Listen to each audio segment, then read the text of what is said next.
kepada um, saudara-saudara kita yang sudah hadir pada saat ini, yang sedang mengikuti acara Zoom pada saat ini. Untuk memulai acara kita, marilah kita sama-sama berdoa di dalam hati kita masing-masing untuk mengundang Roh Suci hadir di tengah-tengah acara kita. Kita sama-sama berdoa.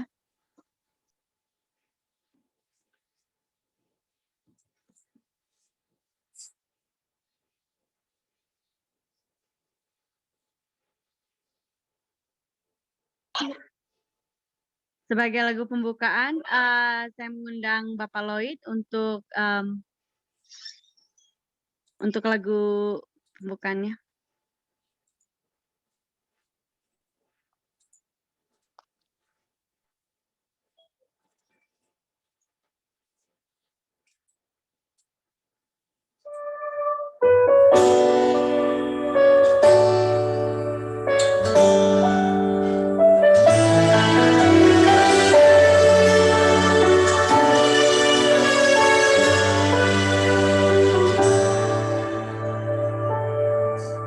Cleanse me, Lord, of all my silly saturates. Lord, I want to be all and only yours. Take away the clutter in my life every day. Make me like a child at play.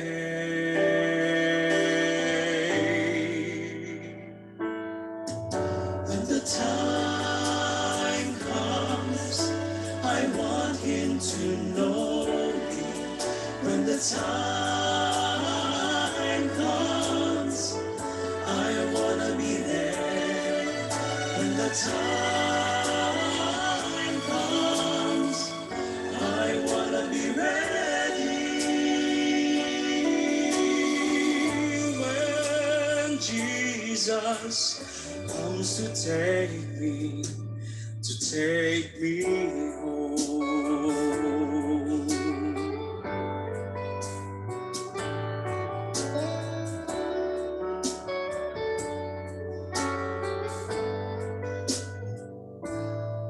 Give me joy. I love to laugh and cry with you. You become a friend with me all the time. Help me to be patient as I watch and as I pray, growing in your love each day.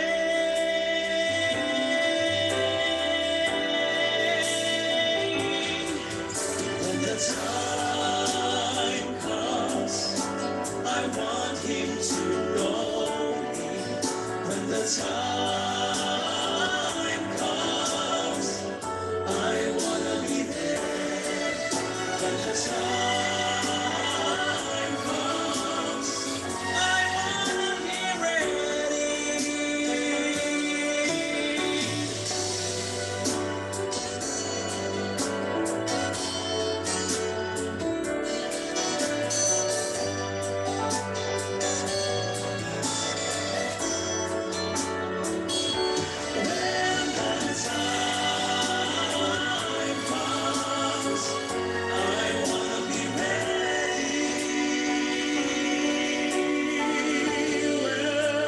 Jesus comes to take me. Oh, when Jesus comes to take me. When my Jesus comes to take me. Take me.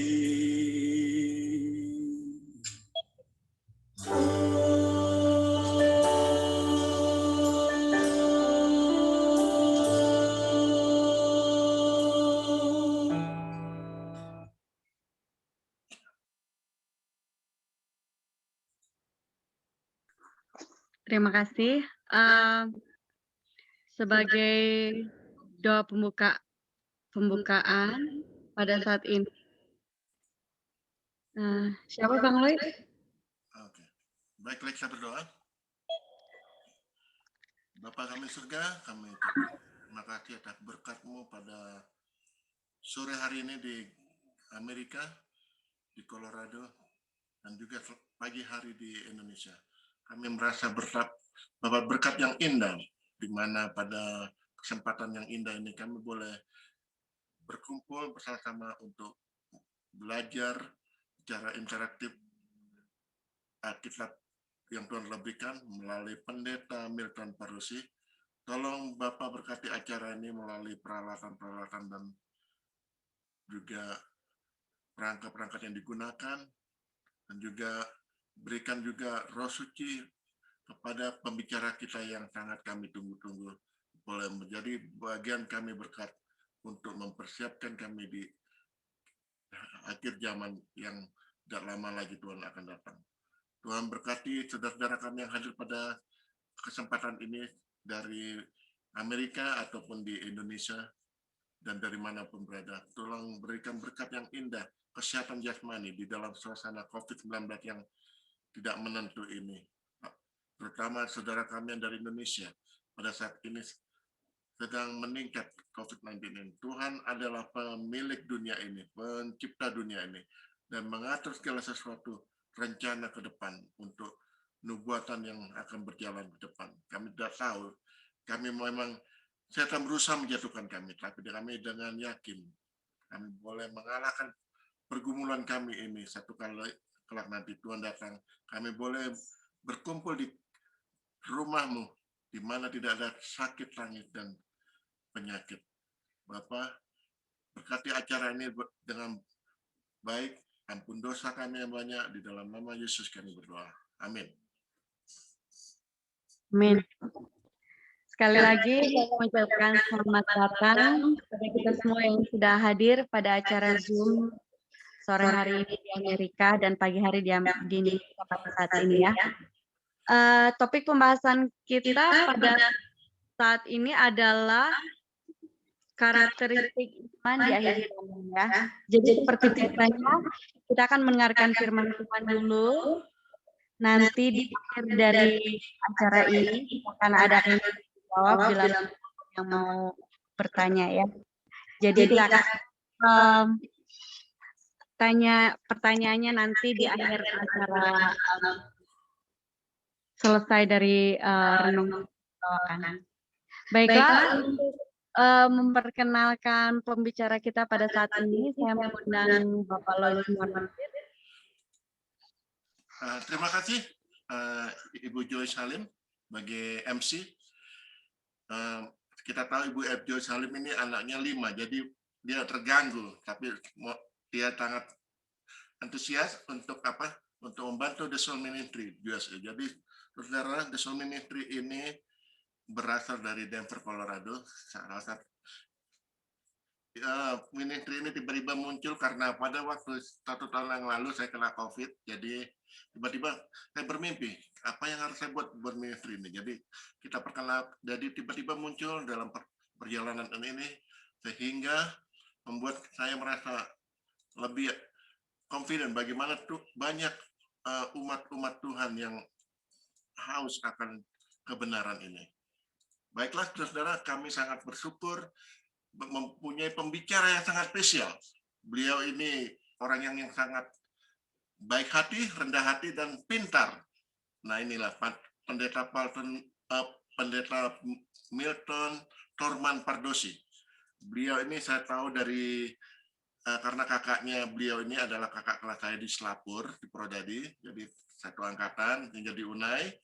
Beliau ini kalau saudara kau nggak kenal, saudara sudah mengenal beliau.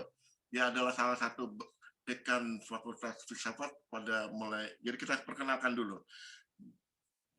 Pembicara kita pada sore hari ini atau pagi hari di Indonesia bernama Pendeta Milton Torman Pardosi. Dia lahir di Pematang Siantar tanggal 16 Juni tahun 1973.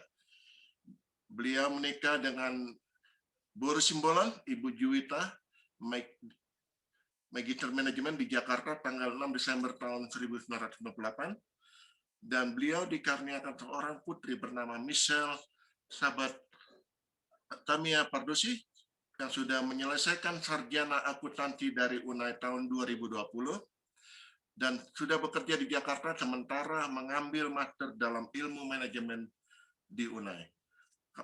Riwayat pendidikan beliau, beliau menyelesaikan sarjana dalam bidang teologi tahun 1996 dari UNAI, lalu menyelesaikan Master of Art in Religious dalam bidang perjanjian lama tahun 2005 di IAS Filipina. Dan juga beliau menyelesaikan program doktor dalam bidang ilmu filsafat di UGM Yogyakarta tahun 2020. Dan pelayanan beliau di dalam pelayanannya, ia melayani di Jakarta Local Conference sejak tahun 1996 sampai tahun 2010 dan melayani sebagai dosen di Fakultas Filsafat UNAI sejak 2011 sampai sekarang. Dan beliau juga melayani sebagai koordinator program Magister Filsafat UNAI tahun 2012 hingga tahun 2014, dan yang terakhir melayani sebagai dekan Fakultas Filsafat UNAI tahun 2014 sampai 2017. Jadi inilah pengalaman beliau, saudara.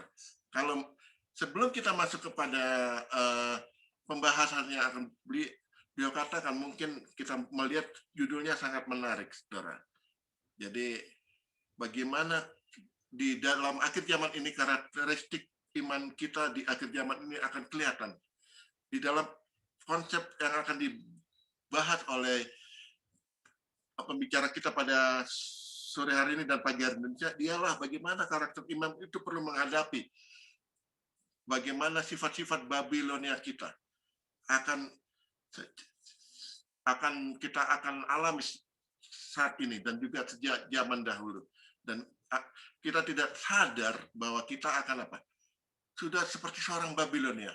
Apakah ini akan membuat saudara-saudara akan terkoreksi, ditegur oleh amaran-amaran ajaran Tuhan? Bagaimana saudara bisa melihat beliau ini adalah seorang yang sangat berpengalaman, jadi kita akan mendengarkan firman-Nya melalui diskusi ini, dan saudara-saudara jangan lupa setelah acara berlangsung ini ada diskusi tanya jawab yang akan saudara tanyakan setelah pembahasan dari pembicara kita yang tidak asing kita kenal lagi. Baiklah, kita akan mendengarkan beliau dalam berbicara dalam acara ini.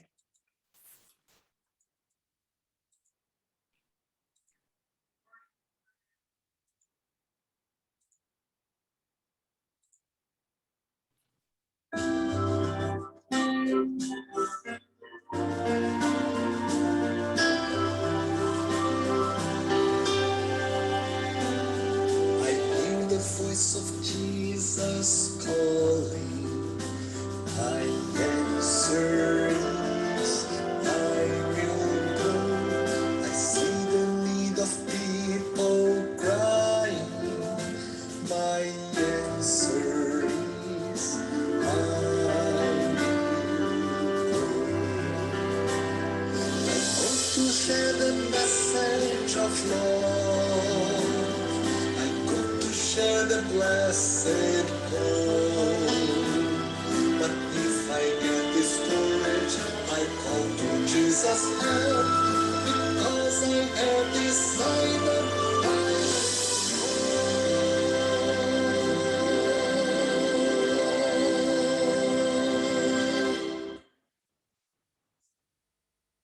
Silakan Pendeta Pardosi. Selamat sore, selamat pagi bagi semua kita umat-umat Tuhan baik di Amerika maupun di Indonesia ya. Terima kasih puji Tuhan oleh karena kita boleh bertemu di Zoom. Inilah kabar baik dari pandemik ya, bisa ketemu orang di luar negeri tanpa biaya. Ya, tanpa biaya ya, gratis ya. Hanya modal Zoom saja ya. Baik, saya mau menyapa dulu. Ini sepertinya masih ada yang on, sehingga suaranya jadi. Oke, baik. Ini amang boru saya ya, Pendeta RS Tumeang ya. Luar biasa ya, Namburu saya ini sehat, puji Tuhan ya. Jadi bisa ketemu sama amang boru Namburu saya hanya lewat gambar ya, dan video ya, tanpa harus berangkat ke Colorado ke Amerika Serikat ya. Jadi puji Tuhan bisa ketemu sehat amang boru Namburu, kita boleh bertemu ya. Lalu di sini ada senior saya ya, Pendeta RS Wewengkang juga kalau tidak salah ini. Inisialnya ya, RS juga ya. Jadi selamat bertemu kembali Bapak Pendeta ya. Sudah lama sejak dari IPH ya. Kemudian beliau pergi ke Amerika. Juga sahabat-sahabat saya di sini, rekan-rekan yang hadir pada pagi hari ini, dan juga perkenalan yang disampaikan oleh abang saya sebenarnya di Surabaya. Kami bersama, ya, cuman beliau lebih senior daripada saya, Bapak Simorangkir ya, yang sudah lama menghubungi saya, tapi keterbatasan waktu sehingga pagi inilah waktu yang terbaik yang Tuhan berikan kepada kita boleh bertemu. Baik saudara-saudara yang kekasih, sebelum kita akan membaca belajar firman Tuhan, marilah kita berdoa sekali lagi. Bapa kami di sorga, terima kasih ya Tuhan pada pagi sore waktu Amerika di Indonesia ini. Dengan segala keterbatasan kami masih mau menggunakan waktu untuk diberkati oleh firman Tuhan. Biarlah Tuhan urapan Roh Kudus-Mu mengajari kami. Bagaimana supaya kami boleh mempertahankan iman kami ini. Dengan karakter-karakter iman yang telah dituliskan dalam buku Daniel.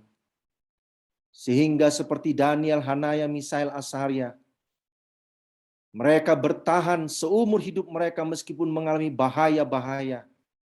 Kami pun akan dikuatkan untuk bertahan sampai Yesus datang. Meskipun ada bahaya-bahaya di hadapan kami. Terima kasih ya Tuhan, ampunilah dosa kami, dalam nama Yesus kami berdoa. Amin. Baik Bapak Ibu, saudara-saudara yang dikasihi oleh Yesus Kristus, izinkanlah saya berbagi screen dengan kita semua. Lesson from the book of Daniel. Mengapa ini menarik untuk kita ringkaskan ya? Saya tidak akan bahas dari chapter 1 sampai 12, tidak. Tapi saya mau bagikan kepada kita ada karakter-karakter iman yang dititipkan Daniel, baik melalui hidupnya sendiri, baik melalui hidup tokoh-tokoh yang dia ceritakan dalam buku itu, sebagai karakter iman yang dituntut oleh Tuhan kalau kita mau bertahan menghadapi sejarah dunia yang akan segera berakhir. Karakteristik iman menghadapi akhir zaman. Kalau saudara mau menghafal, mengingat buku Daniel itu, maka saya yakin saudara bisa ingat, bisa hafal dalam waktu 5 menit. Ya, tapi prakteknya ini sampai mati nggak selesai-selesai, saudara. Ya, menghafal 5 menit selesai. Tetapi bagaimana menjaga konsistensi, komitmen iman seperti tokoh-tokoh yang diceritakan dalam buku Daniel, itu harus berjuang seumur hidup kita. Nah, saya bagi 3 buku Daniel itu. Bagian yang pertama adalah Daniel pasal 1, 3, 4, 5, dan 6. Pasal-pasal ini bicara tentang model iman yang harus dimiliki oleh umat-umat Tuhan di dalam menghadapi sejarah dunia, termasuk pergumulan umat-umat Tuhan hingga Yesus datang yang kedua kali. Dan inilah yang akan saya bagikan kepada kita. Model iman yang bagaimanakah yang diminta, dituntut oleh Tuhan yang dicatatkan oleh Daniel. Apa itu model imannya? Berketetapan untuk tidak menajiskan diri secara jasmani. Kekudusan hidup itu menjadi syarat mutlak. Yang kedua, Daniel pasal 3, berketetapan untuk tidak menajiskan diri dalam hal rohani. Kekudusan rohani itu menjadi syarat yang selanjutnya. Daniel yang keempat, merendahkan hati di hadapan Tuhan. Daniel pasal yang kelima, menghargai hal-hal yang kudus yang diberikan Allah dalam hidup ini. Dan Daniel pasal yang ke-6, tidak merubah kebiasaan rohanimu dengan Tuhan meskipun ada kesusahan dan ancaman.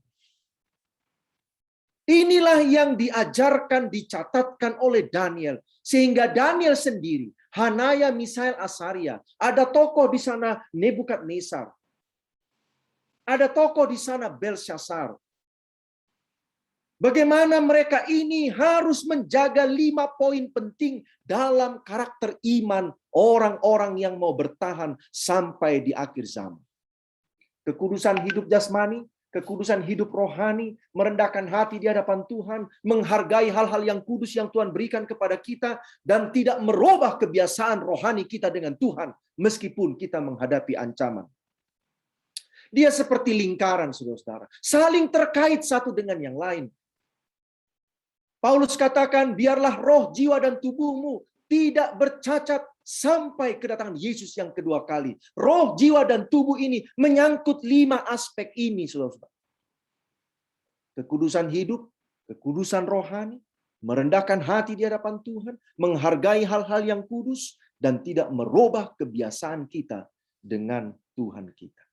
Sementara bagian yang kedua buku Daniel adalah fakta sejarah yang diungkapkan. Kita sudah tahu dari Babylon sampai nanti Yesus datang. Lalu ada persoalan-persoalan tambahan yang diberikan di Daniel 7, Daniel 8, Daniel 10, 11, dan bahkan sampai nanti ditutup di Daniel 12.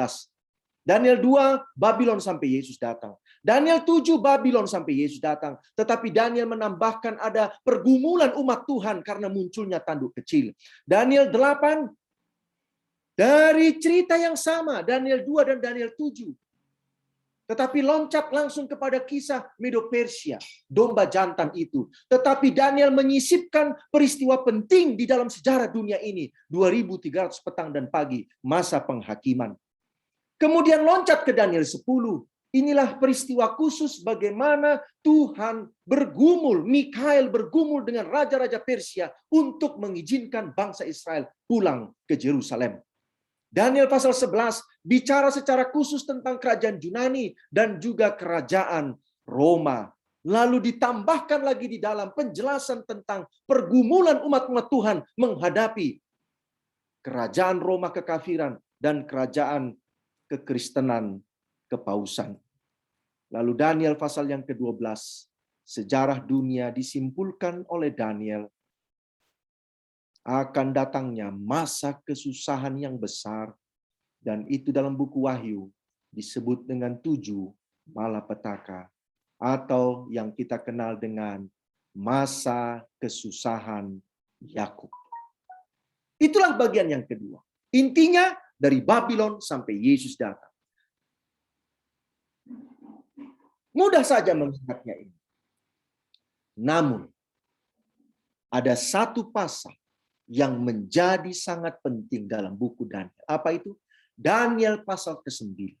Daniel 9 adalah munculnya Mesias Yesus Kristus sebagai solusi bagi manusia di dalam menghadapi sejarah dunia dan pergumulan umat-umat Allah. Kita tahu itu cerita tentang 70 minggu, 490 tahun sebagai bahagian dari 2300 petang dan pagi. Intinya adalah datang lahirnya Mesias itu. Itulah cerita tentang Daniel 9, di mana Mesias ini akan menyelesaikan semua pergumulan umat-umat Tuhan dan semua persoalan dosa di atas dunia ini. Sejak Yesus lahir, sampai Yesus hidup, mati, bangkit, dan naik ke sorga, menjadi imam besar kita, pengantara kita, disambung dengan tugas pengantaraan 2300 petang dan pagi, 22 Oktober 1844, dan dia akan datang kembali ke dunia ini. Untuk meringkaskannya, Daniel 1, 3, 4, dan 5, dan 6, model iman, karakter-karakter iman yang harus dimiliki oleh umat Tuhan kalau mau berhasil menjalani semua peristiwa dalam buku Daniel. Tetapi di tengah-tengah ada Yesus Kristus sebagai pusat buku Daniel. Yesus sebagai Raja, Yesus sebagai Juru Selamat. Nah, oleh sebab itu Daniel pasal 9 menjadi pusat yang mengikat iman, karakter iman buku Daniel, yang mengikat sejarah dunia ini. Saudara dan saya tidak bisa punya iman seperti karakter yang dituliskan dalam Daniel tanpa Yesus Kristus. Saudara dan saya tidak akan bisa melalui peristiwa-peristiwa nubuatan buku Daniel, meskipun Babylon sudah lewat, Medo Persia sudah lewat, Yunani sudah lewat, kerajaan Romawi sudah lewat, tanduk kecil pun sudah lewat. Tetapi masih ada peristiwa nubuatan buku Daniel yang disambung oleh buku Wahyu. Tanpa Yesus, kita tidak akan berhasil melewati peristiwa. Saudara-saudara, begitu pentingnya Yesus dalam hidup kita. Begitu pentingnya Yesus untuk menolong kita punya karakter iman yang benar. Dan Yesus juga akan mengakhiri semua peristiwa di atas dunia. Ayat perenungan kita dimulai dengan apa sih iman itu? Iman berarti mempercayai Tuhan dan firman. Ini yang penting. Setelah saudara percaya akan Tuhan dan firman-Nya, maka saudara naik ke level yang kedua. Apa itu iman? Iman bukan berarti harus mengetahui atau memahami apa rencana khusus Tuhan bagi saudara dan saya. Itulah iman. Yang ketiga, iman itu berarti kesiapan untuk mengikuti apa saja rencana Tuhan bagi kita. Apa saja. Dan saya tidak perlu paham betul apa sih rencana Tuhan bagi saya. Enggak, saya hanya percaya saja kepada Tuhan. Karena bagi saya, bagi saudara, kita yakin Tuhan punya rencana bagi masing-masing kita. Itu sebabnya kita diizinkan lahir di atas dunia ini, saudara. Itu sebabnya kita diizinkan masih hidup pada pagi ini. Karena masih ada rencana Tuhan yang belum selesai kita lakukan dalam hidup kita. Nah, itulah iman.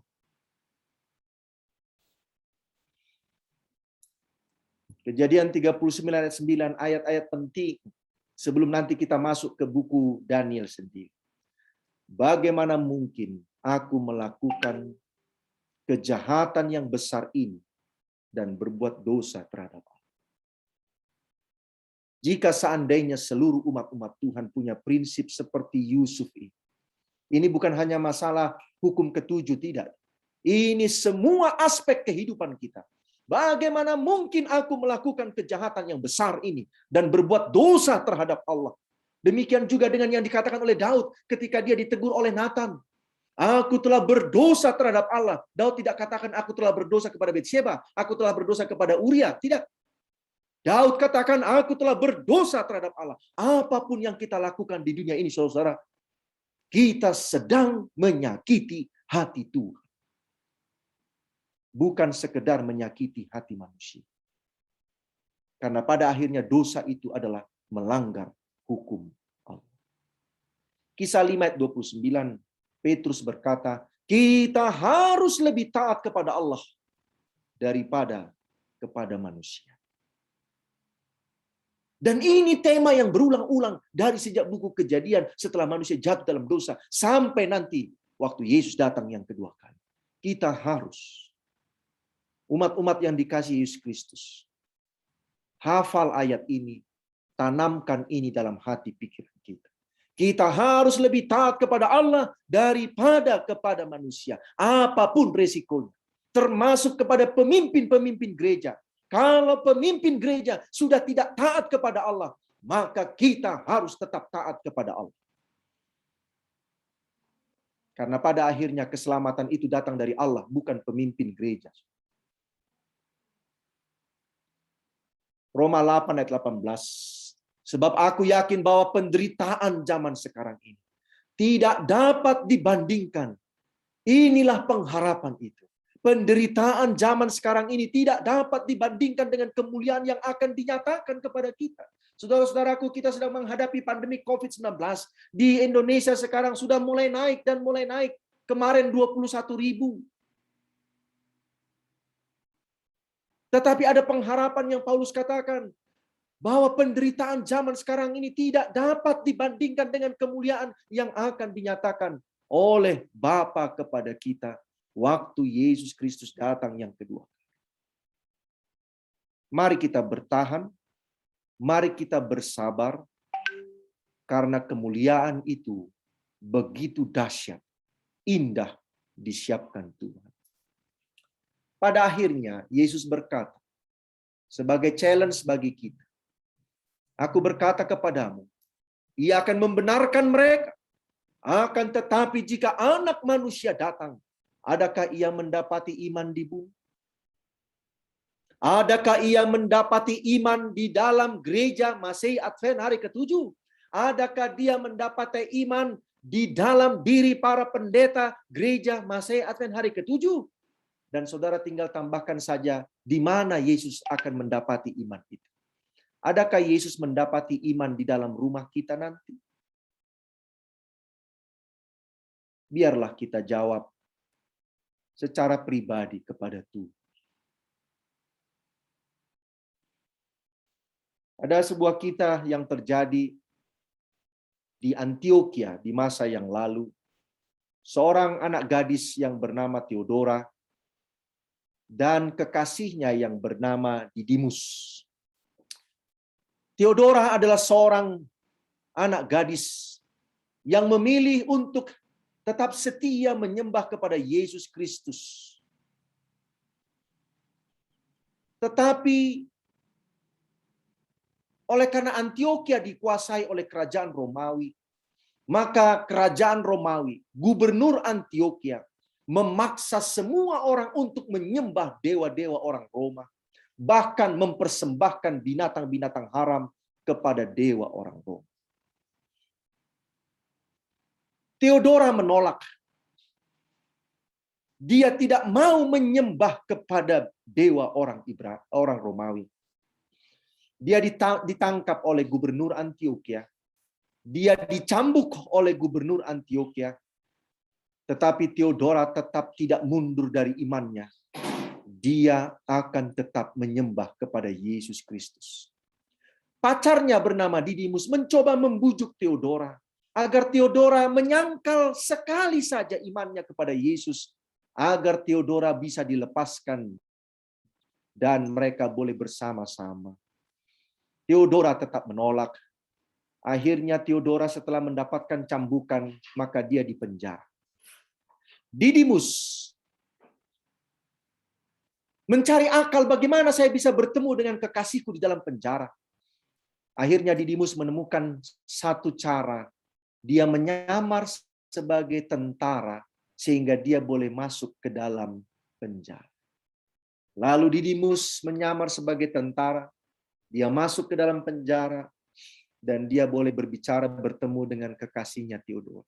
Didimus berkata, Theodora, sangkallah imanmu agar engkau bisa keluar dari penjara ini dan kita boleh bersama kembali. Theodora katakan, aku mencintai engkau, tetapi aku lebih mencintai Tuhanku. Aku tidak akan menyangkal Tuhan. Tiba-tiba ada tentara yang lain masuk. Dan sepertinya tentara ini tidak mengenali. Didimus ini adalah seorang tentara. Didimus ditangkap.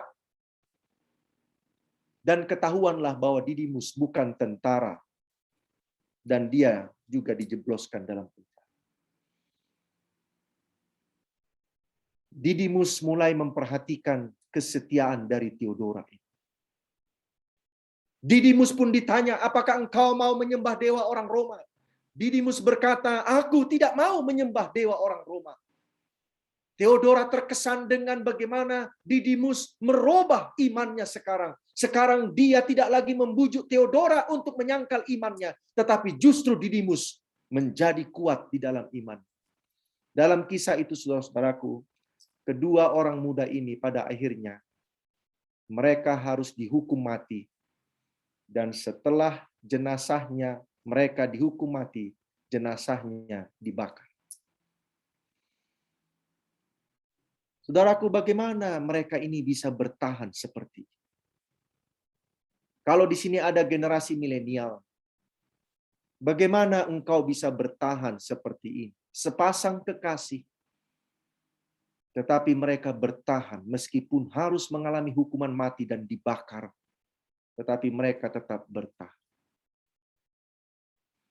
Baik, mari kita lihat karakter iman yang pertama. Kalau saudara punya Alkitab, bacalah Alkitabmu, buka Alkitabmu. Saya akan bacakan Daniel pasal yang pertama. Inilah ayat inti di karakter iman yang pertama, menjaga kekudusan hidup kita secara jasmani. Daniel 1 ayat 8 dan 9, demikian bunyi firman Tuhan. Daniel berketetapan untuk tidak menajiskan dirinya dengan santapan raja dan dengan anggur yang biasa diminum raja. Dimintanyalah kepada pemimpin pegawai istana itu supaya ia tak usah menajiskan dirinya. Maka Allah mengaruniakan kepada Daniel kasih dan sayang dari pemimpin pegawai istana itu. Apa komitmen Daniel? Aku, Hanaya, Misael, Asaria, kami berketetapan untuk tidak menajiskan diri kami dengan santapan raja, dengan budaya kerajaan Babylon, dengan segala kekafiran yang ada di negeri Babylon. Aku tidak akan menajiskan diriku secara jasmani.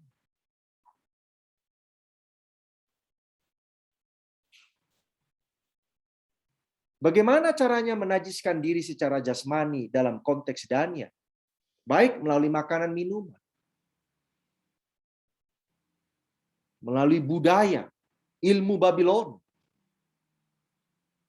Mereka sekolah di sekolah Babylon, ini sama seperti Musa, saudara-saudaraku. 28 tahun dia sekolah di sekolah Mesir. Terlalu banyak ilmu, budaya, kekafiran yang masuk ke dalam hati pikiran Musa. Ini juga yang akan terjadi kepada Daniel karena dia 3 tahun nanti sekolah di sekolah Babylon.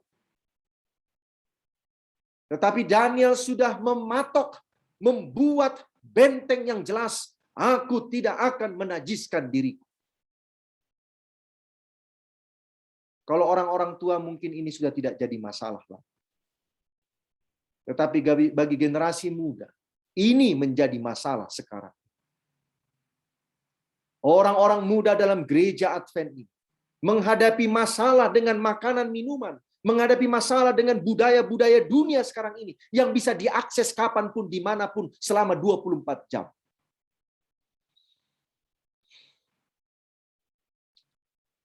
Satu kali mantan mahasiswa saya bertanya ketika mereka tahu bahwa saya sudah selesai dari Universitas Gadjah Mada, mengambil ilmu yang agak aneh di kalangan orang Advent, yaitu ilmu filsafat.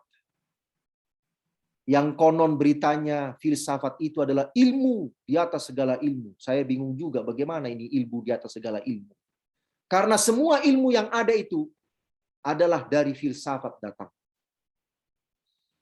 Lalu mereka katakan, bagaimana Sir menjalani 3 tahun sekolah di sekolah yang bukan sekolah Advent, belajar ilmu yang aneh, yaitu ilmu filsafat. Ilmu filsafat adalah ilmu merenung.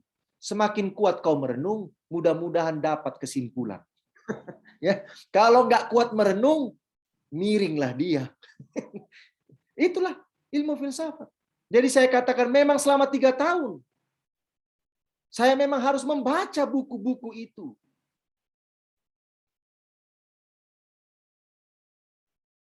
Saya baca Alkitab, baca Sekolah Sahabat, baca Roh Nubuat selama kuliah 3 tahun di Jogja. Tetapi selama 3 tahun itu saya harus membaca buku-buku yang asing yang tidak pernah saya baca seumur hidup saya. Lalu saya katakan, setelah saya tamat, saya mau netralisir dulu pikiran saya ini. Sekarang mau baca hanya Alkitab saja, udah. Ya, nggak mau lagi baca itu. Supaya netral dulu pikiran saya ini. Kalau nggak nanti bisa pusing kepala saya, mencampur adukan semua ini di dalam otak saya yang cuman kecil ini. Jadi sekarang nggak baca lagi buku filsafat. Nggak, Alkitab aja dulu sekarang. Ya, kalau nggak nanti bisa pusing kepala saya memikirkan ini. Tidak menajiskan diri.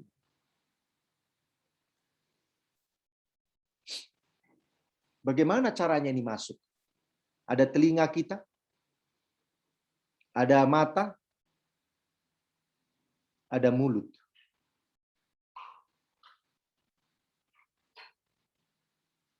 Mulut, makanan, minuman, perkataan. Mata, telinga, bacaan, tontonan, pikiran. Dari 3 jendela ini, saudaraku, pencemaran jasmani itu masuk. Kalau saya mau tambahkan kepada kisah Esau, dari hidung pun bisa datang pencobaan, saudara. Gara-gara diciumnya itu sup kacang merah. Jadi dari hidung pun bisa orang berdosa, saudara. Padahal sebenarnya hidung ini tidak bisa membuat orang berdosa, tapi gara-gara hidung ini mencium masuk ke otak, otak bekerja, akhirnya nafsu makan muncul. Tetapi inilah yang terjadi dari 3 jendela tubuh kita ini. Ada mulut, ada mata, ada telinga. Menjaga kekudusan jasmani. Sekarang ini sudah ada orang Advent bingung antara teh dan kopi, saudara. Bingung dia. Ini minuman kesehatan katanya, teh dan kopi. Mau sehat kayak itu, mau apa kayak itu. Kalau itu dikatakan jangan diminum, jangan diminum. Besok-besok saudara-saudaraku ada obat kanker dari udang. Maukah kita makan udang hanya supaya sembuh kanker kita? Besok-besok ada katanya obat untuk COVID dari empedu ular. Mau saudara makan ular hanya untuk supaya bebas dari COVID?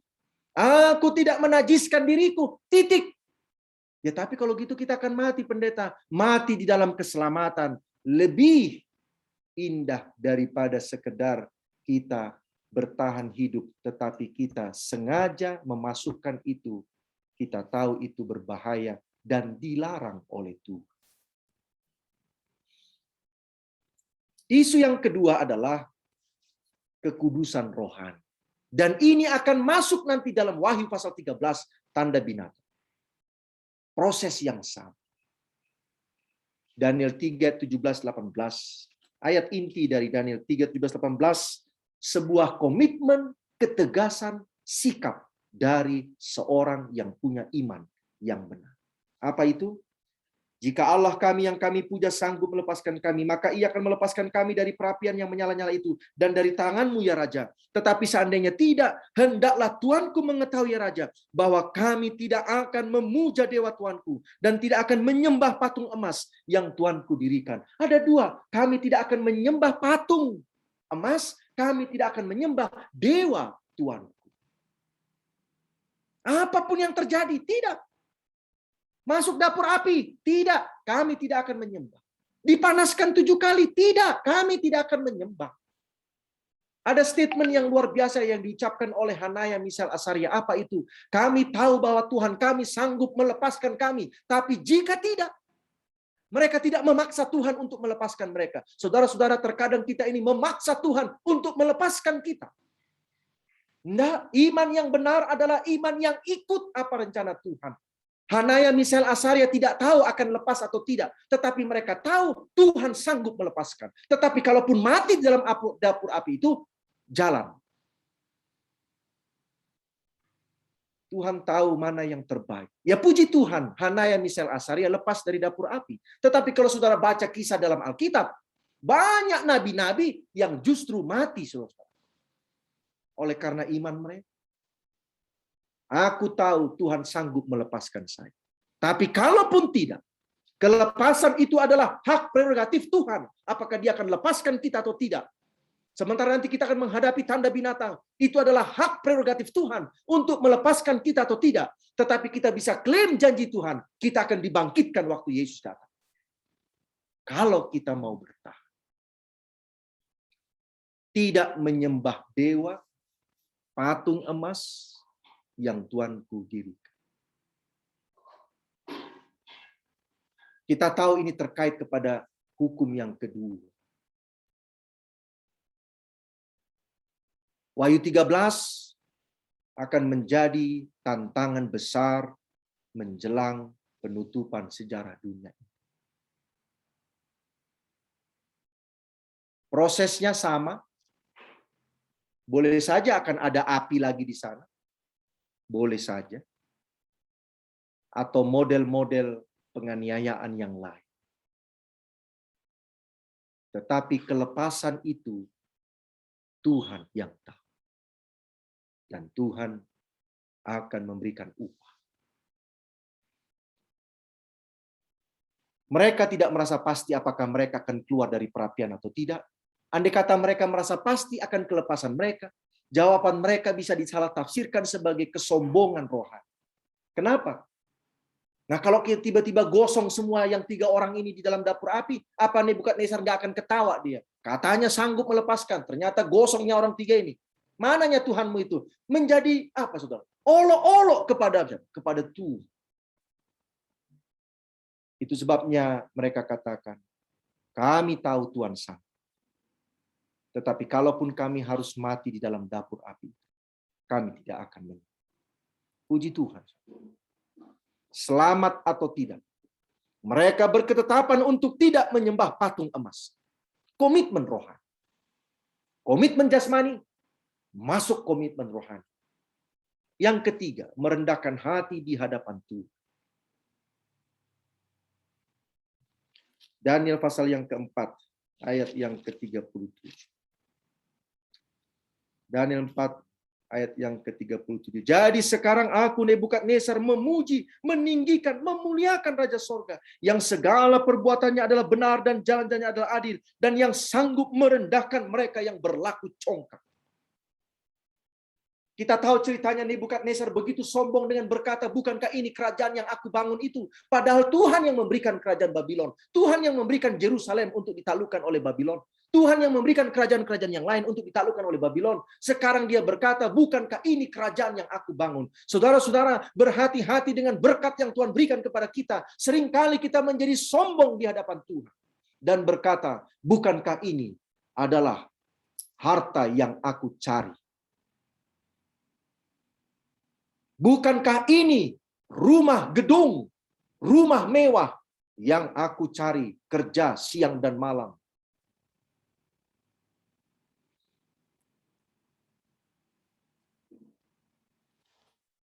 Tujuh tahun raja ini harus direndahkan menjadi seperti seekor binatang. 7 tahun, saudara. Jangan sampai kesombongan kita ini harus dihajar oleh Tuhan. Sehingga kita harus menjadi seperti seekor binatang. Supaya kita bertobat dan Tuhan mengampuni kita. Dan memulihkan kita untuk siap dibawa masuk dalam kerajaan sorga. Tidak ada orang sombong masuk sorga. Nanti kalau sombong masuk sorga, kacau sorga dibikin. Bahkan dia boleh sombong di hadapan Allah. Seperti Lucifer.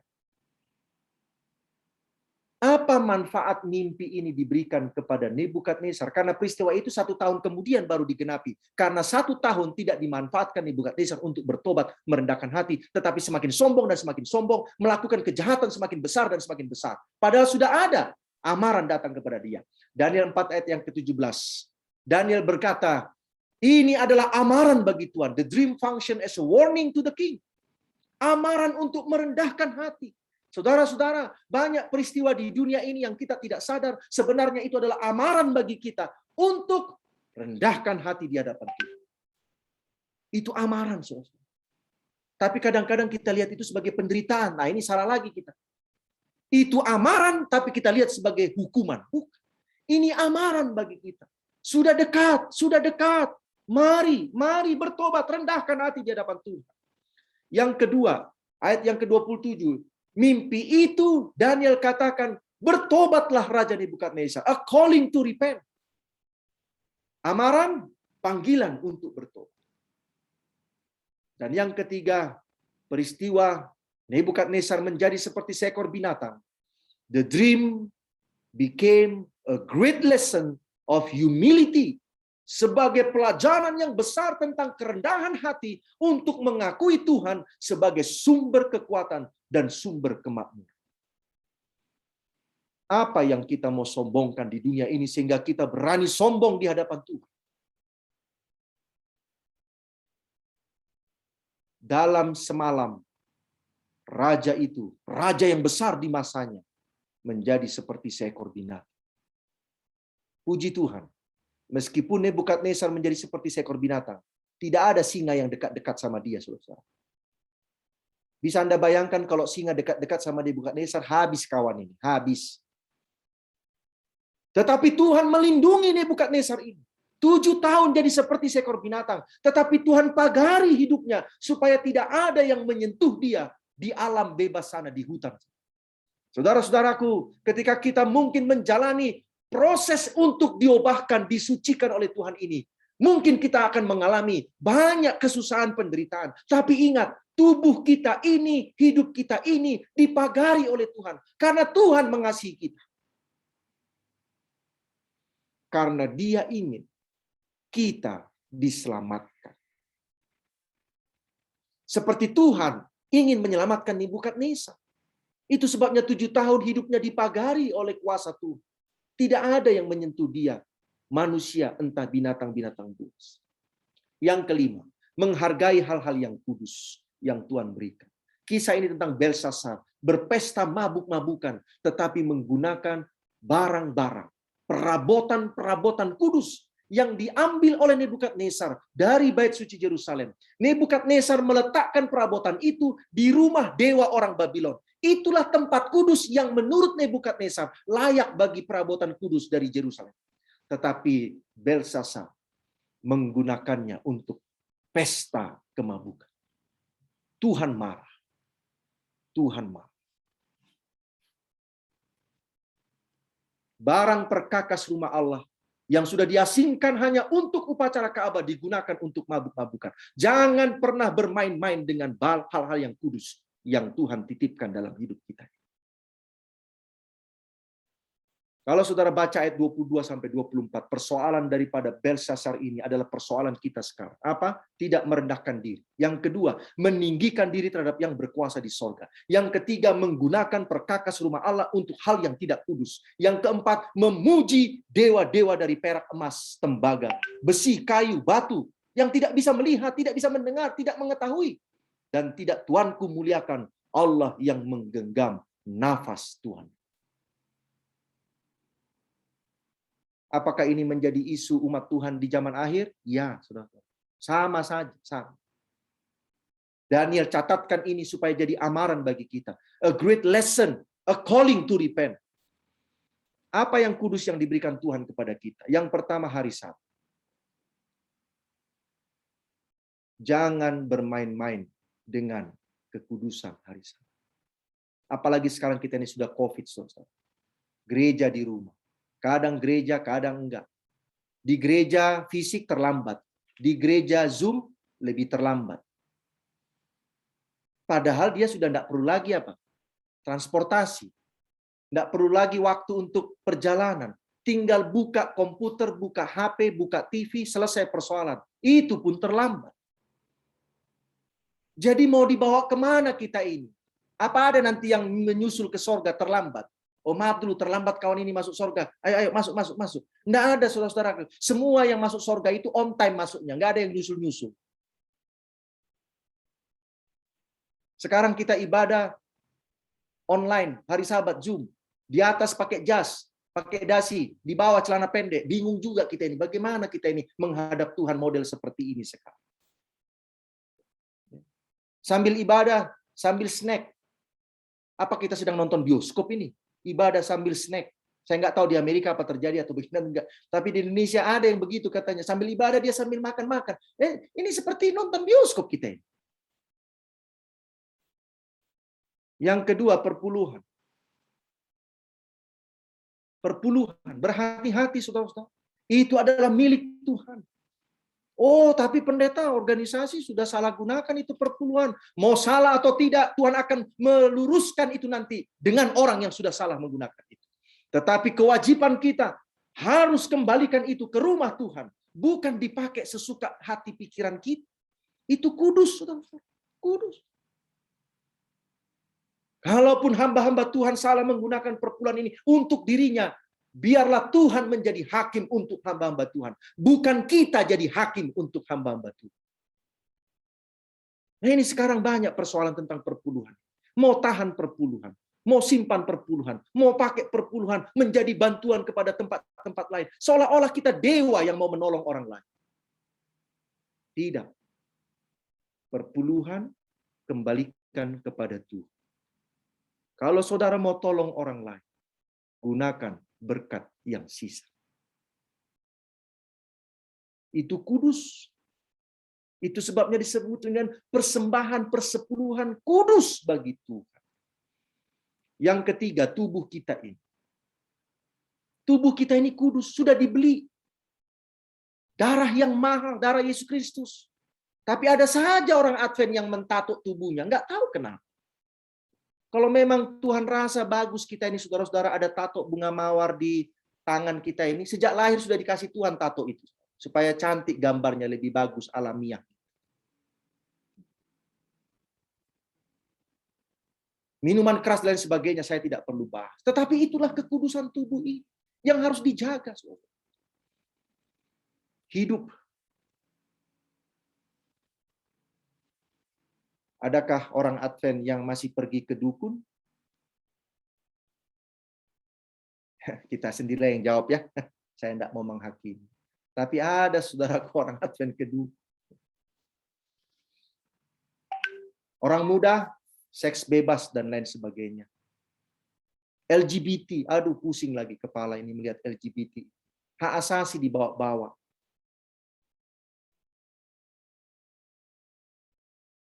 Ini menjaga kekudusan hidup. Dan yang terakhir, tidak merubah kebiasaan rohani dengan Tuhan. Apa kebiasaan rohani saudara dengan Tuhan? Saudara yang tahu. Tapi jangan rubah kebiasaan rohani kita dengan Tuhan. Satu-satunya hal yang bisa dilaporkan tentang Daniel adalah iman. Kenapa? Karena lawan politik Daniel berusaha untuk mencari kesalahan dalam pekerjaan Daniel. Tapi tidak ada yang salah. Jadi yang salah apanya? Ya dicarilah iman. Saudara-saudara, dalam hidup ini hanya dua yang bisa dicari kesalahan. Satu, apa yang kita kerjakan. Dua, apa yang kita imani. Kalau yang kita kerjakan tidak ada salah, yang kita imani akan dicari salah. Dan itu yang terjadi kepada siapa? Dan apa kebiasaan Daniel? 3 kali sehari Daniel berdoa, berlutut, memuji Allah seperti yang biasa dilakukan. Ada orang katakan demikian, Pak Pendeta, seandainya Daniel itu tetap berdoa 3 kali sehari di jam yang sama, tapi jendelanya ditutup, apakah dia menjadi berdosa, Pendeta? Kira-kira gimana? Apa jadi berdosa dia? Biasanya buka jendela, menghadap Yerusalem, angkat tangan, lalu karena ada ancaman 30 hari tidak boleh berdoa kepada siapapun, lalu Daniel tetap berdoa, tapi ditutup jendelanya. Kira-kira dia menjadi bersalah enggak, Pendeta, di hadapan Tuhan? Jawabnya, iya. Kenapa? Karena dia merubah kebiasaannya dengan Tuhan.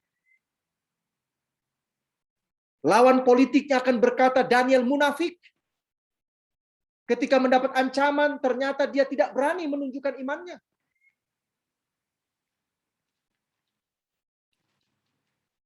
Saya pernah katakan kepada mahasiswa saya, kalau diunaikan saudara-saudara, kalau makan itu, satu meja bisa 6 orang, kalau dikatakan mari kita berdoa, semua berdoa dengan khusyuk. Sambil dipegangilah lauknya supaya enggak dicuri. Karena dalam doa terjadi pencurian. Saudara. Pencurian lauk. Kebetulan lauknya enak. Kalau enggak enak, enggak ada yang mau curi. Tapi intinya adalah mereka berdoa khusyuk. Khusyuk.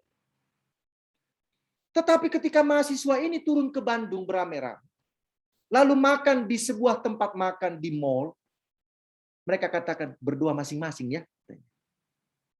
Saya katakan sama mahasiswa saya, kenapa harus berdoa masing-masing? Ketika di dining unai, Anda berdoa khusyuk bersama. Satu orang yang berdoa.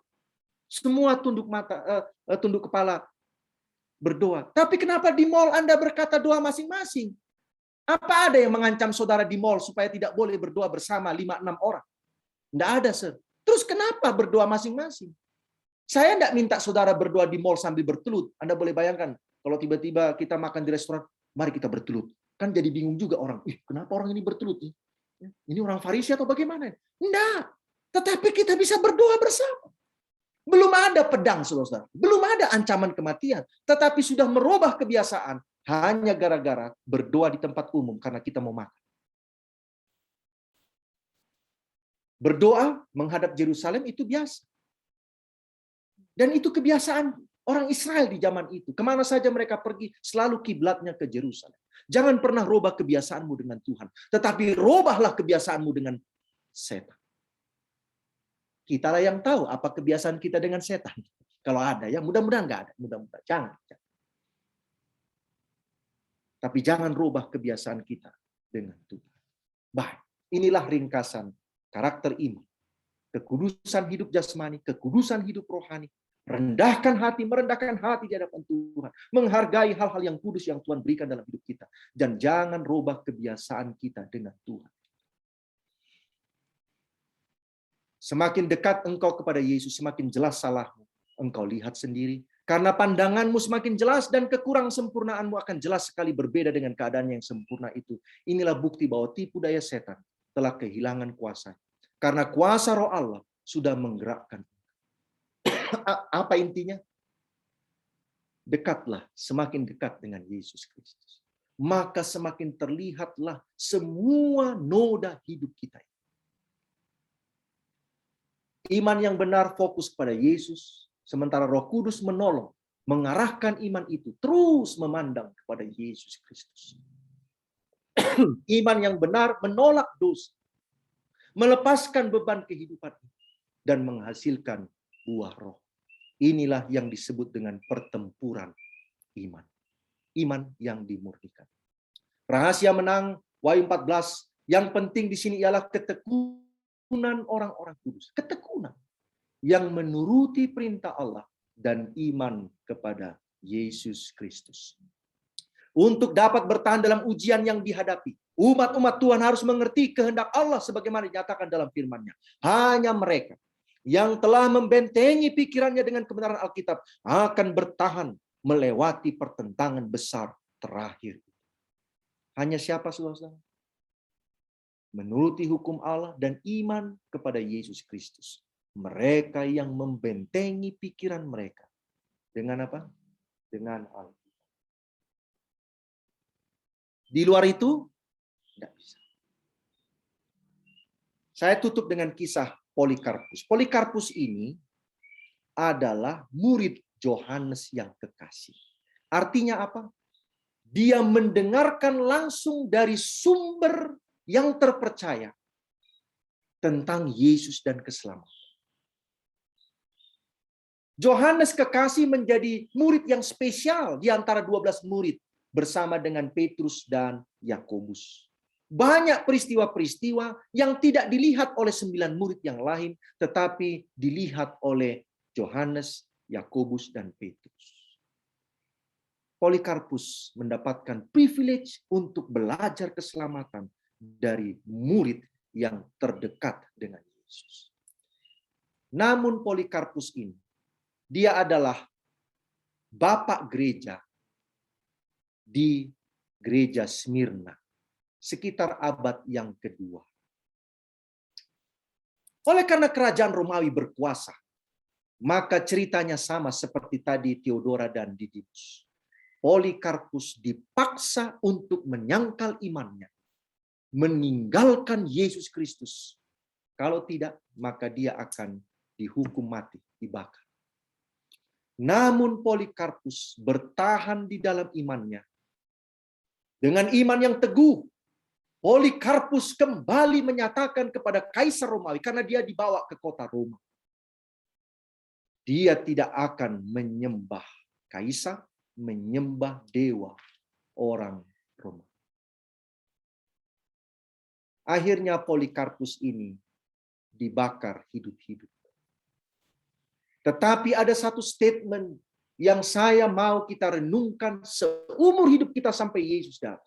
Statement dari seorang yang bernama Polikarpus, murid dari Yohanes yang kekasih. Dia meniru pola gurunya, Yohanes, di dalam memelihara iman. Apa yang dia katakan? Selama 86 tahun, aku telah melayani Kristusku. Satu kali pun dia belum pernah mengecewakan dan berbuat jahat kepadaku. Bagaimana mungkin aku mengutuki Kristusku dan juru selamatku? Hamba-hamba Tuhan yang sudah senior, saya tidak tahu sudah umur berapa sekarang. Gantilah 86 tahun itu dengan umurmu masing-masing. Kita yang masih muda, kita ganti 86 tahun itu dengan umur kita masing-masing. Selama saya Pendeta Pardus suci. 48 tahun aku telah melayani Kristus. Satu kali pun dia belum pernah mengecewakan aku dan berbuat jahat kepadaku. Bagaimana mungkin aku mengutuki Kristus dan juru selamatku sampai nanti Yesus datang.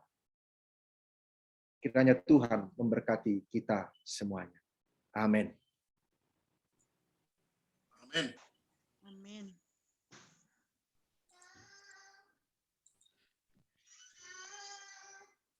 Terima kasih banyak Pendeta atas firman yang begitu indah ya. Ini sangat menguatkan kita ya untuk mempersiapkan diri kita pada akhir zaman ini, sekarang ini. Ya, puji Tuhan. Baiklah, sebelum kita beralih kepada acara berikutnya untuk tanya jawab, kita akan mendengarkan dulu satu lagu spesial.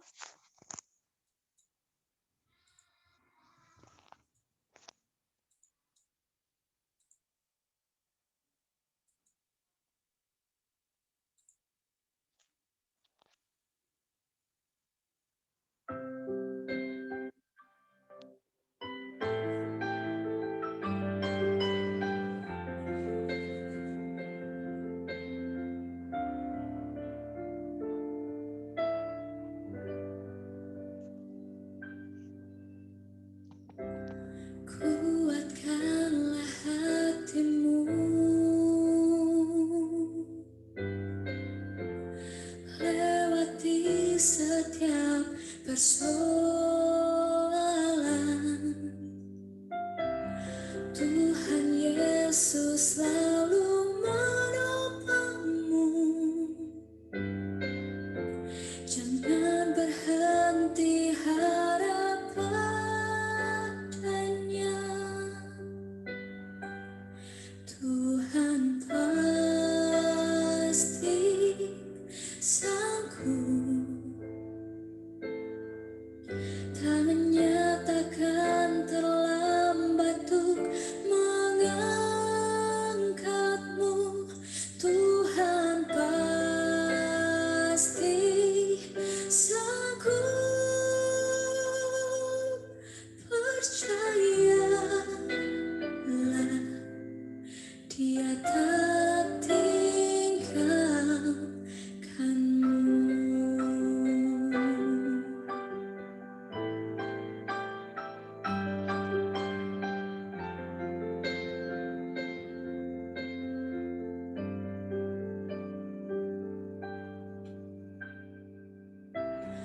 Kuatkanlah hatimu, lewati setiap persoalan. Tuhan Yesus selalu menopangmu. Jangan berhenti harap padanya. Tuhan pasti sanggup, tangannya takkan terlambat untuk mengangkatmu. Tuhan pasti sanggup, percayalah, Dia tak tinggalkanmu. Percayalah, percayalah, percayalah. Kita harus percaya, percayalah, Dia tak tinggalkanmu.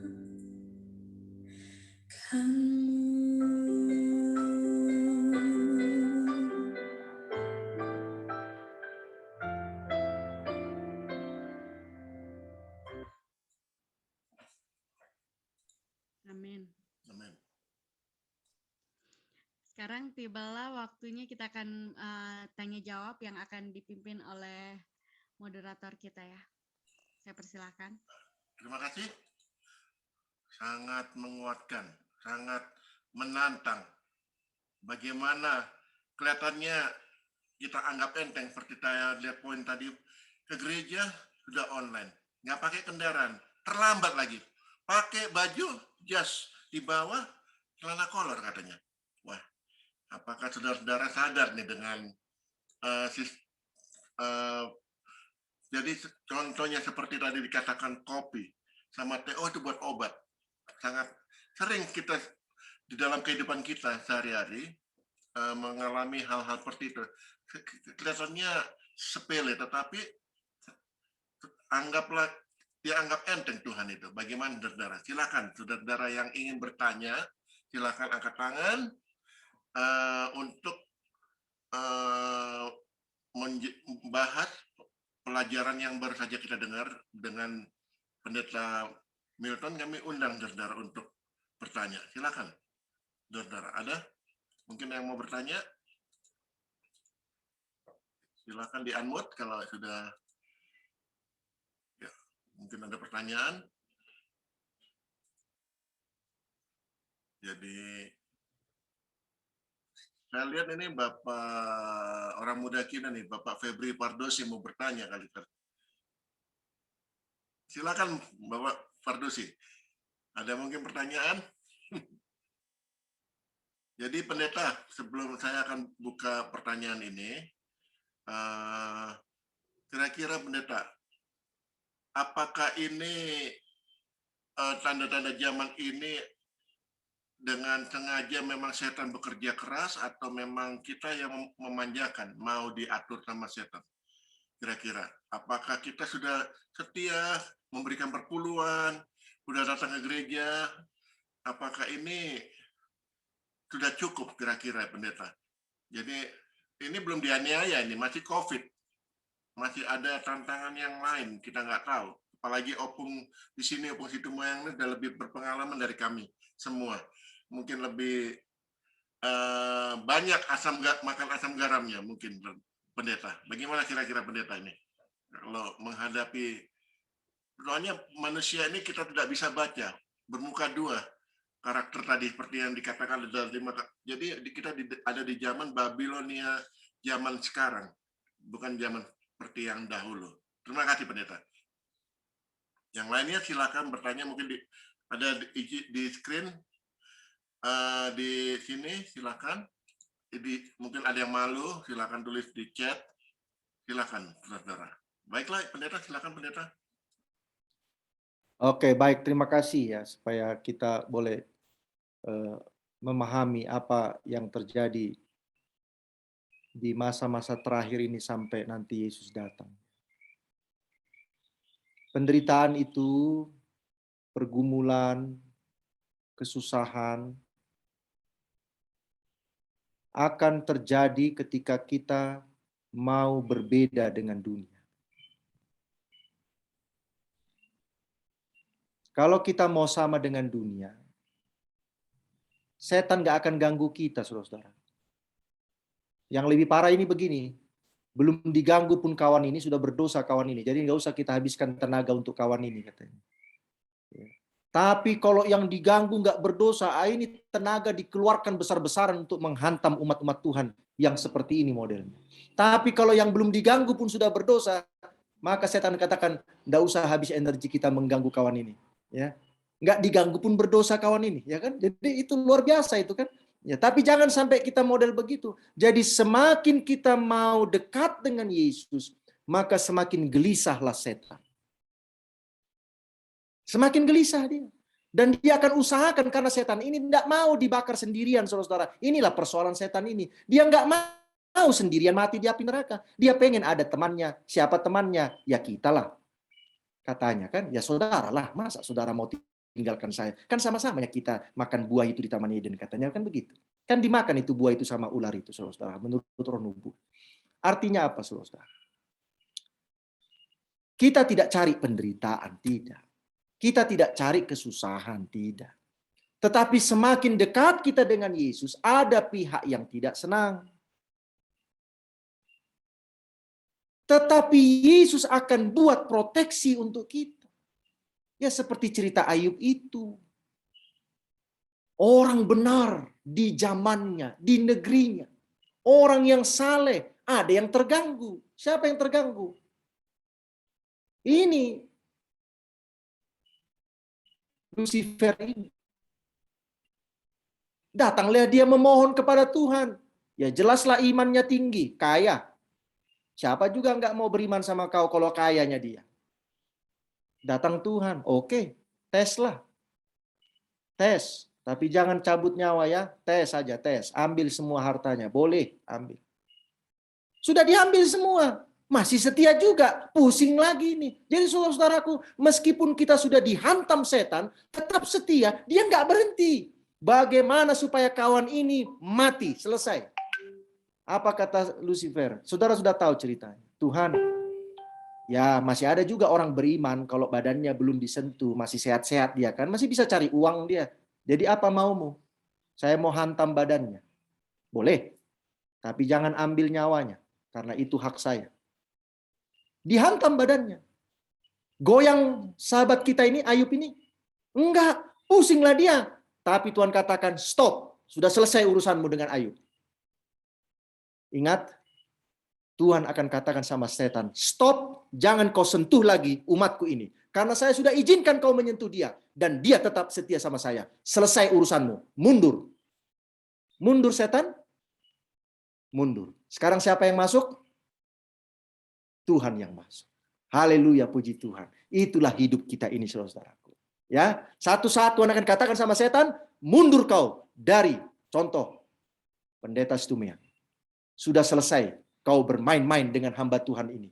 Sekarang saya yang akan masuk ke dalam. Apa kata Tuhan? Berapa kali itu hartanya dikembalikan? 10 kali ya? 10 kali lipat dikembalikan. Oh, haleluya, puji Tuhan. Seandainya itu terjadi zaman sekarang, mantap juga ini saudara. Yang mantap ya, mantap. Ya. 10 kali dikembalikan saudara-saudara hartanya. Siapa yang tidak mau? Mau saudara? Mau. Tapi siap tidak seperti Ayub yang sebelumnya? Kalau nggak siap, jangan minta-minta 10 kali dari Tuhan. Terima kasih Bapak Simorangkir ya. Ya, terima kasih pendeta. Mungkin ada pertanyaan dari pendeta Sirait nih. Ada pendeta Sirait nih dari Sumatera Utara nih. Atau mungkin dari Bapak Matias Tani, atau mungkin dari Bapak Kenneth Mambu. Kayaknya saudara-saudara ini malu bertanya atau mungkin merasa tersentil dengan firman-Nya nih yang sangat merobek hati kita yang sering bermain-main dengan Tuhan ya, pendeta Pardosi ya. Jadi inilah satu saudara belum Ayub ya. Saya aja belum pernah jadi Ayub. Kayaknya kayak gimana? Itu disiksa lagi. Ya bagaimana? Oke lah. Baiklah saudara, karena sudah jelas pemaparan dari pendeta Pardosi, kami atas nama The Soul Ministry USA mengucapkan sangat beribu-ribu terima kasih atas pemaparan yang begitu jelas. Jadi dari pendeta ini nggak perlu, jadi saudara sudah jelas, jadi nggak ada pertanyaan, sudah clear. Jadi bagaimana itu pengalaman ini menjadi satu tantangan bagi kita, bagaimana kita harus intinya tadi dikatakan pendeta Pardosi harus tekun ya, apapun dibakar pun harus siap. Jadi inilah. Jadi apapun yang terjadi terhadap kita, biarpun kita dibikin miskin atau dibikin apapun, jadi begitulah. Baiklah saudara, sebelum mengakhiri acara malam ini, kami akan ditutup oleh doa oleh pendeta Pardosi. Kami atas nama The Soul Ministry mengucapkan terima kasih atas membuatkan certificate of appreciation in the grateful recognition of your continued service of support Milton Pardosi pada tanggal Juni tanggal 26 Bible Study Online by The Soul Ministry USA. Semoga ini hanya bagian kecil pendeta, tapi kalau pendeta mungkin cita-cita kami di sini hanya untuk membagikan pekabaran Tuhan. Ini sangat perlu ini. disampaikan. Baiklah saudara, kami undang untuk berdoa. Bapak Pendeta Pardusi akan melayangkannya. Jadi Mari kita berdoa. Bapa kami dalam kerajaan sorga, kami berterima kasih oleh karena kesempatan di pagi hari ini. Di malam hari waktu Amerika Serikat, untuk kami duduk sejenak di bawah kaki Yesus, mau diberkati oleh firman Tuhan, dikuatkan oleh firman-Mu, agar kami bisa bertahan sampai nanti Yesus datang kali yang kedua. Pada saat ini ya Tuhan, izinkanlah hamba-Mu untuk membawa saudara-saudaraku ini, umat-umat Tuhan, para hamba-hamba Tuhan, di dalam doa pada saat ini. Engkau melihat dari sorga nama mereka satu persatu ya Tuhan, dimanapun mereka sekarang sedang berada. Engkau melihat kebutuhan masing-masing. Engkau melihat pergumulan yang ada di dalam hidup mereka. Engkau melihat mungkin ada gangguan-gangguan kesehatan, sakit penyakit di dalam tubuh mereka. Tetapi biarlah semuanya itu Tuhan untuk mengangkat derajat iman kami lebih dekat kepada Yesus. Oleh karena kami rindu semakin dekat dengan Yesus Kristus. Berkatilah umat-umat Tuhan ini. Di dalam hidup mereka, dalam rumah tangga mereka, anak-anak, mantu, cucu-cucu mereka, di dalam pekerjaan mata pencarian, di dalam pelayanan mereka di gereja maupun melayani Engkau ya Tuhan. Berikanlah urapan Roh Kudus-Mu, kuasa-Mu dari sorga, untuk menguatkan kami semuanya. Kami dapat menjalankan panggilan yang Tuhan sudah berikan. Kami dapat membagikan Injil keselamatan ini kepada orang lain. Sehingga waktu Yesus datang nanti, banyak umat-umat tebusan akan dibawa masuk ke dalam kerajaan sorga, termasuk kami semua yang pagi ini, malam hari ini, berada di ruang Zoom ini, belajar firman Tuhan. Berkati ministry ini ya Tuhan, Soul Ministry yang dipimpin oleh Bapak Simorangkir. Kerinduan mereka untuk membagikan firman Tuhan melalui pertemuan-pertemuan seperti ini. Pengurus dari Soul Ministry ini Engkau urapi dengan Roh Kudus-Mu sehingga mereka bisa mendapatkan ide-ide bagaimana membagikan firman Tuhan kepada banyak orang yang rindu, haus akan keselamatan dari Yesus Kristus. Terima kasih ya Tuhan, terpujilah nama-Mu.